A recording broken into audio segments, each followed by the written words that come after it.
की आप सभी को बहुत बहुत शुभकामनाएं।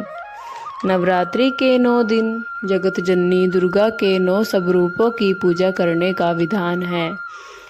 दूसरे दिन माँ ब्रह्मचारिणी जी की पूजा की जाती है। इस दिन व्रत कथा फलदायी होती है। इसमें पहले दिन माँ शैलपुत्री जी की पूजा होती है, तो वहीं दूसरे दिन माँ दुर्गा के द्वितीय स्वरूप देवी ब्रह्मचारिणी जी का पूजन किया जाता है। ब्रह्मचारिणी का अर्थ है तप का आचरण करने वाली। इनका स्वरूप अत्यंत तेजमय और भव्य है। इनके वस्त्र श्वेत हैं। माँ ब्रह्मचारिणी अपने दाहिने हाथ में जप की माला और बाएं हाथ में कमंडल धारण करती हैं। इनकी पूजा के दिन साधक का मन स्वाधिष्ठान चक्र में स्थित होता है। इनकी आराधना से तप, संयम, त्याग व सदाचार जैसे गुणों की प्राप्ति होती है।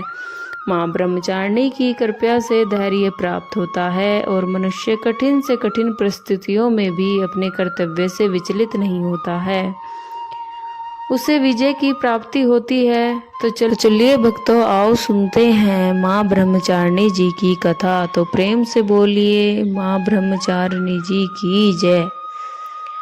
माँ ब्रह्मचारिणी ने अपने पूर्व जन्म में राजा हिमालय के घर में पुत्री रूप में जन्म लिया था। तब देव ऋषि नारद के उपदेश से उन्होंने भगवान शंकर को अपने पति के रूप में प्राप्त करने के लिए अत्यंत कठिन तपस्या की थी। इस दुष्कर तपस्या के चलते इन्हें तपचारिणी यानी कि ब्रह्मचारिणी नाम से अभिहित किया गया है। कथा के अनुसार 1000 वर्ष उन्होंने केवल फल मूल खाकर व्यतीत किए और 100 वर्षों तक केवल शाक पर निर्वाह किया था। कुछ दिनों तक कठिन उपवास रखते हुए देवी ने खुले आकाश के नीचे वर्षा और धूप के भयानक कष्ट भी सहे। कई हजार वर्षों की इस कठिन तपस्या के चलते ब्रह्मचारिणी देवी का शरीर एकदम क्षीण हो उठा। उनकी यह दशा देखकर उनकी माता मैना अत्यंत दुखी हुई और उन्होंने उन्हें इस तपस्या से विरक्त करने के लिए आवाज दी, उमा। तब से देवी ब्रह्मचारिणी का एक नाम उमा भी पड़ गया। इनकी इस तपस्या से तीनों लोक में हाहाकार मच गया। देवता, ऋषि, सिद्धगण, मुनि सभी देवी ब्रह्मचारिणी की इस तपस्या को अभूतपूर्व पुण्यकृत बताते हुए उनकी सराहना करने लगे। अंत में पितामह ब्रह्मा जी ने आकाशवाणी के द्वारा उन्हें संबोधित करते हुए प्रसन्न स्वर में कहा, हे देवी, आज तक किसी ने ऐसी कठोर तपस्या नहीं की जैसी तुमने की है। तुम्हारे इस अलौकिक कृत्य की चारों ओर सराहना हो रही है।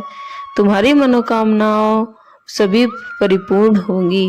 भगवान चंद्रमौली शिव जी तुम्हें पति के रूप में जरूर प्राप्त होंगे। अब तुम तपस्या से विरक्त होकर घर लौट जाओ। जल्दी ही तुम्हारे पिता तुम्हें बुलाने आ रहे हैं। तो भक्तजनों, इस प्रकार माँ ब्रह्मचारिणी जी की कथा पूर्ण हुई। प्रेम से बोलिए जय माँ ब्रह्मचारिणी।